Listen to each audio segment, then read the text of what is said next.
Halo semua, perkenalkan nama saya Hardianti AS Beda, NIM 1803030099, kelas Sosiologi B semester 7 dari Fakultas Ilmu Sosial dan Ilmu Politik Universitas Nusa Cendana Kupang. Ini adalah review buku saya yang ke-8 dari buku yang saya ambil, yaitu Analisis Identitas Sosial dari COVID-19 dengan mata kuliah Perencanaan dan Kebijakan Sosial. Langsung saja kita ke materinya, dan ini dia. Akhir-akhir ini ada wabah yang menjadi perhatian kita semua. Misalnya perasaan kita biasanya sebagai individu seperti rasa sakit, perpisahan dari orang yang kita cintai tiba-tiba menjadi perasaan di mana semua berbagai sama dan kebersamaan kita menjadi sebuah ketakutan dan penderitaan terbesar di mana pengasingan yang panjang yang terbentang di depan, yang disebut juga seperti isolasi mandiri.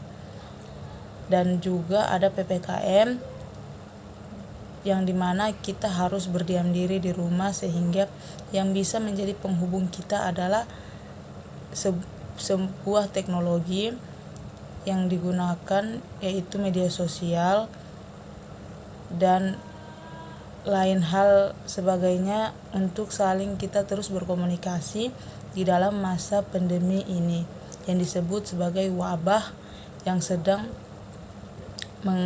menjadi topik utama dalam kehidupan kita sekarang, yang sudah menjadi sebuah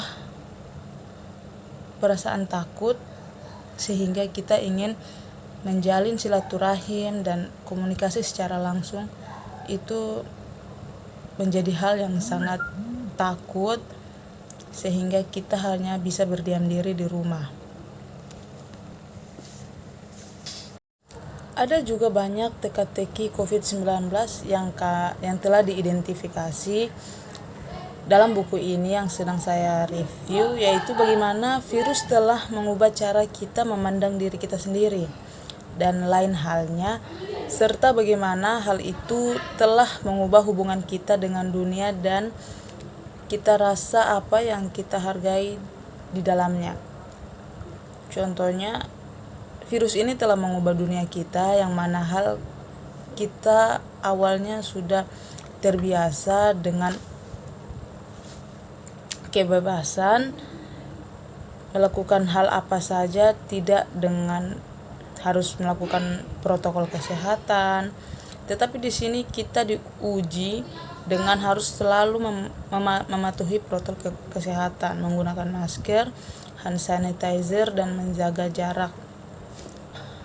Pada dasarnya, diri kita ini diperhitungkan terkait dengan bunga, sehingga ini lebih inklusif dari orang lain. Lebih khususnya lagi, apakah kita mendefinisikan diri kita sendiri sebagai kita atau menjadi demi apa yang membuat kita merasa seperti diri kita ini bukan diri kita, begitu maksudnya. Pendekatan identitas sosial ditempatkan dengan baik untuk mengatasi tantangan pemahaman bagaimana solidaritas dan kerjasama tingkat kolektif dapat dicapai. Ini menguraikan premis dari pendekatan identitas sosial yang relevan dengan psikologi COVID-19. Dalam hal ini, tujuan utama kami adalah yang pertama, untuk memetakan kekuatan yang menentukan bagaimana orang dapat bertindak sebagai anggota kelompok daripada sebagai individu.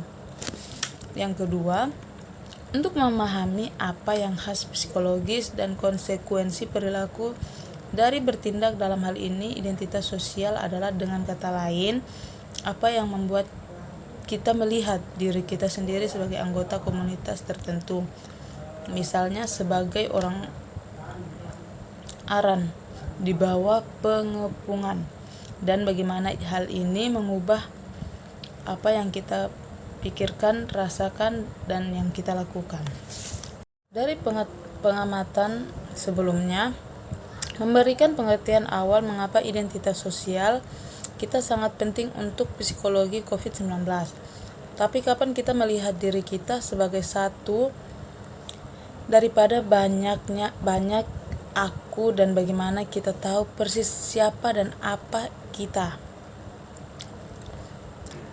Beberapa jawaban awal untuk pertanyaan-pertanyaan ini disediakan oleh serangkaian laboratorium studi yang dilakukan Tajfel dan rekan-rekannya pada awal 1970-an yang disebut studi kelompok minimal.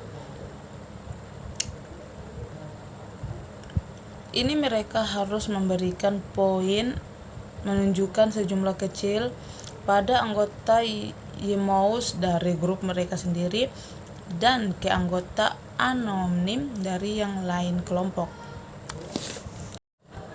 Ada banyak bukti motivasi di tempat kerja dalam konteks COVID-19, secara khusus dalam mencoba menentukan respon optimal terhadap pandemi. Banyak negara, komunitas, dan kelompok pertemanan membandingkan mereka sendiri, kelompok ke kelompok lain, paling jelas dengan melihat tabel tingkat infeksi, kematian, dan nomor pengujian, misalnya yang disediakan oleh Universitas Johns Hopkins pada tahun 2020.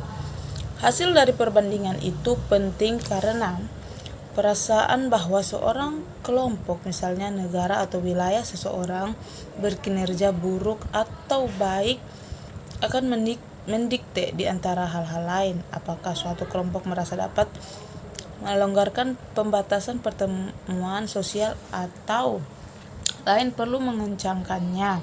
Kami juga membandingkan in-group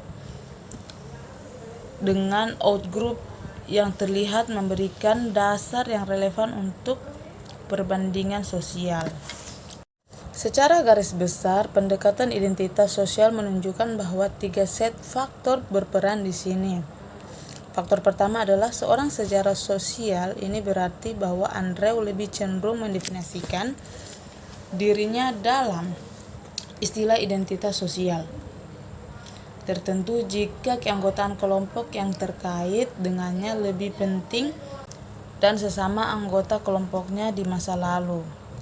Dalam kategorisasi diri, teori ini disebut sebagai prinsip kesiapan persepsi. Faktor-faktor ini membuat orang cenderung tidak mendefinisikan diri mereka sendiri dalam hal tertentu. Keanggotaan grup jika grup tersebut berstatus rendah. Jika kemungkinan untuk keluar dari grup atau jika status kelompok nampaknya tidak mungkin berubah, ini juga berarti bahwa jika suatu kelompok tidak menarik setelah keadaan darurat medis ini selesai, baik masing-masing negara ataupun dunia dapat melanjutkan seperti sebelumnya, amarah dan kepahitan akan menemukan jalan keluar baru.